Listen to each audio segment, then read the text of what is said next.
Oke, baik teman-teman. Jadi kita bakalan masuk sesi pertanyaan. Buat teman-teman yang mau bertanya, bisa langsung aja diajukan pertanyaannya.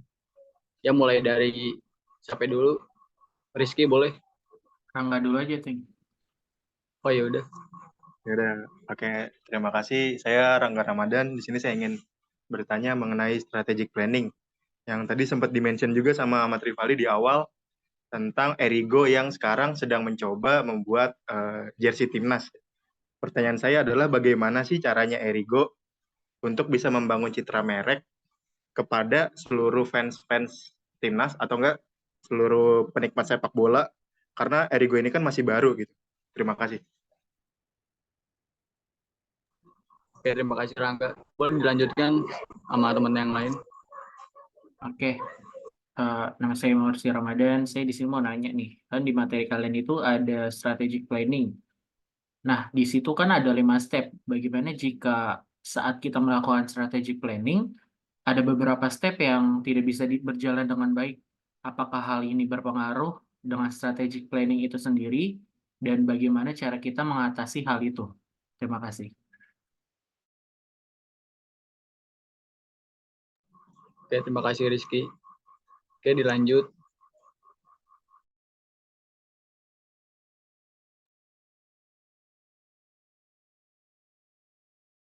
Baik, terima kasih atas kesempatannya. Tadi di bagian strategi planning di step 2 ada 4 hal. Nah, itu yang kalau sebuah perusahaan harus mendahulukan analisis SWOT atau analisis situasi. Dan terima kasih.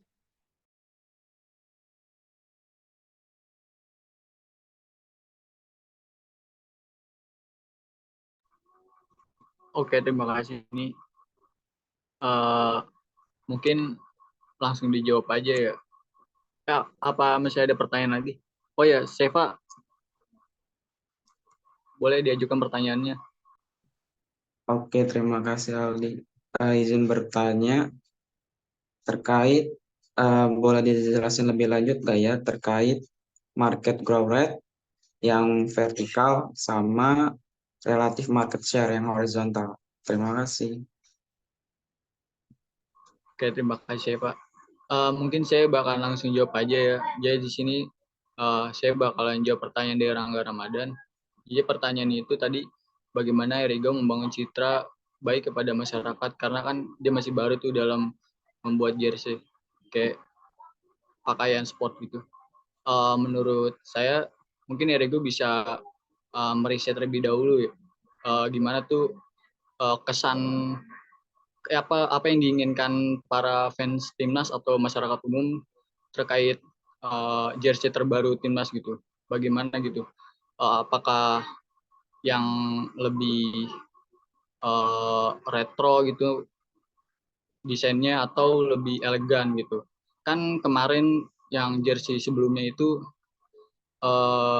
timnas itu memakai aparel Mills. Dia itu desainnya kan retro-retro gitu ya, zaman dulu lah gitu. Nah, itu kan cukup bisa dibilang cukup sukses ya karena banyak juga yang suka gitu sama desainnya. Nah, mungkin Erego bisa tuh melihat melihat peluang dari desain kayak gitu, kayak retro kayak gitu. Nah, dari situ mungkin bisa dikembangkan lagi dari desainnya lebih ikonik atau lebih elegan gitu. Mungkin itu aja sih pertanyaan dari jawaban dari saya. Apakah sudah terjawab, Rangga? Jawab. Terima kasih, Ahmad Rifaldi. Oke, mungkin bisa dilanjut oleh teman-teman saya untuk menjawab pertanyaannya. Oke, boleh lanjut. Saya mau jawab pertanyaan dari Didi tadi. Oke, tadi kan Dini sempat singgung atau bertanya soal empat situasi analisis yang kita lakukan gitu, dan mana sih yang harus kita dahulukan, analisis SWOT atau analisis situasi. Nah, kalau menurut saya sendiri dalam strategi planning perusahaan itu analisis situasi maupun analisis SWOT itu saling terkait atau saling berhubungan gitu. Jadi kalau misalkan dipertanyakan mana yang lebih didahulukan, menurut saya harus mendahulukan analisis situasi karena analisis situasi dapat menjadi pijakan untuk analisis SWOT tersebut gitu. Tapi lebih baik kedua analisis tersebut dapat dilakukan secara bersamaan atau berdampingan karena akan mengembangkan strategi yang lebih efektif untuk mencapai tujuan perusahaan tersebut. Apakah sudah menjawab, Dini? Sudah, terima kasih ya, Misa. Oke, makasih.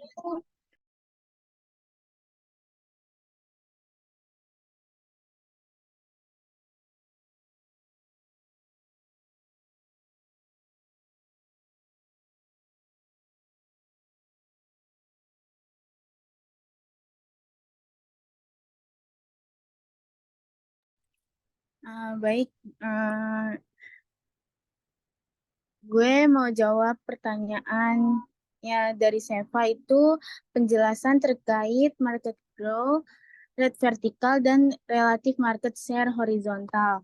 Nah, bentar ya. Untuk market growth rate itu adalah presentase peningkatan atau penurunan nilai pasar suatu produk dalam periode tertentu. Pertumbuhan pasar bisa dihitung berdasarkan perubahan nilai penjualan, pendapatan, atau volume produksi dalam periode waktu tertentu. Secara umum, market growth rate ini digunakan sebagai indikator keberhasilan suatu bisnis dalam menarik perhatian pasar dan memperluas pangsa pasarnya.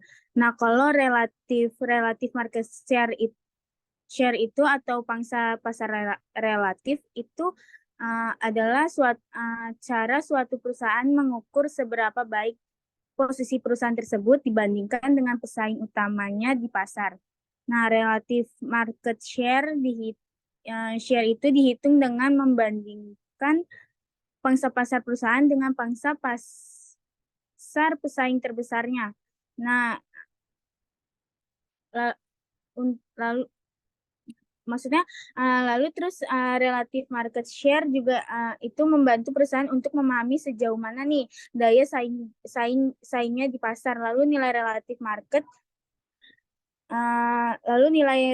market share ini juga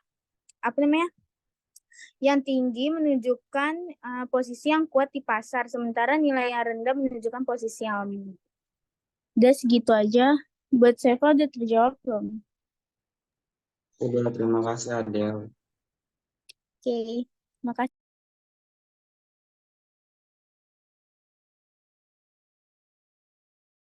Oke, izin jawab untuk pertanyaan Rizky.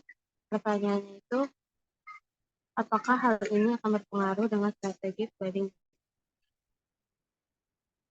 Menurut saya berpengaruh ya, mungkin hasilnya itu tidak akan 100% berhasil karena ada satu yang tidak dijalankan. Misalnya yang tidak dijalankan itu perencanaan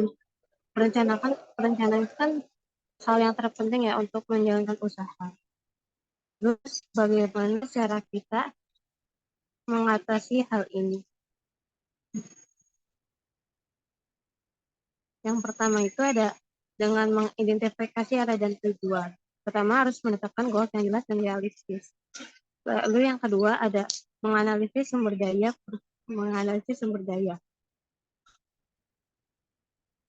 Setelah itu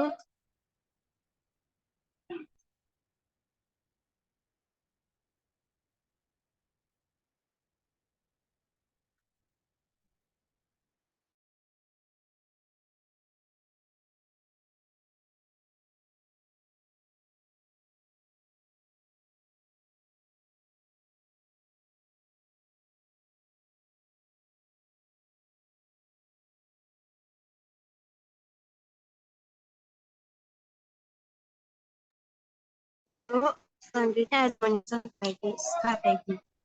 Setelah hasil analisis didapat, menerapkan strategi. Ketika strategi dilakukan, saatnya untuk eksekusi. Dan yang terakhir itu mengevaluasi efektivitas. Apakah sudah terjawab, Rizky? Sudah, terima kasih Naila atas jawabannya. Oh, oke, di sini ya. Tadi itu ada pertanyaan juga dari Yaser. Kebetulan Yaser nggak bisa hadir di Zoom sekarang karena dia izin ada rapat buat KPPS kalau nggak salah tadi. Tadi itu Yaser bertanya, mengapa penting sih bagi perusahaan untuk memilih strategi distribusi yang tepat? Oke, saya izin jawab pertanyaan dari Yaser tadi ya. Pemilihan strategi distribusi yang tepat itu mempengaruhi ketersediaan produk, aksesibilitas pelanggan, dan citra merek. Maka dari itu kayak strategi distribusi itu sangat penting gitu loh. Contohnya tuh salah satu peristiwa yang mencerminkan pentingnya pemilihan strategi distribusi ini yang tepat adalah Apple. Jadi saat Apple memutuskan untuk menjual produk-produknya secara eksklusif melalui toko retail si Apple Store-nya sendiri. Jadi keputusan ini tuh juga mempengaruhi ketersediaan produk, aksesibilitas pelanggan, sama citra merek dari si Apple-nya sendiri itu. Gitu aja sih jawaban dari saya. Terima kasih. Oke, karena semua pertanyaan sudah terjawab, mungkin kami dari kelompok 2 akan mengakhiri sesi tanya jawab ini. Kami dari kelompok 2 mohon maaf apabila ada kesalahan dalam menjawab. Kurang lebihnya mohon dimaafkan. Wassalamualaikum warahmatullahi wabarakatuh. Waalaikumsalam warahmatullahi wabarakatuh. Waalaikumsalam warahmatullahi wabarakatuh.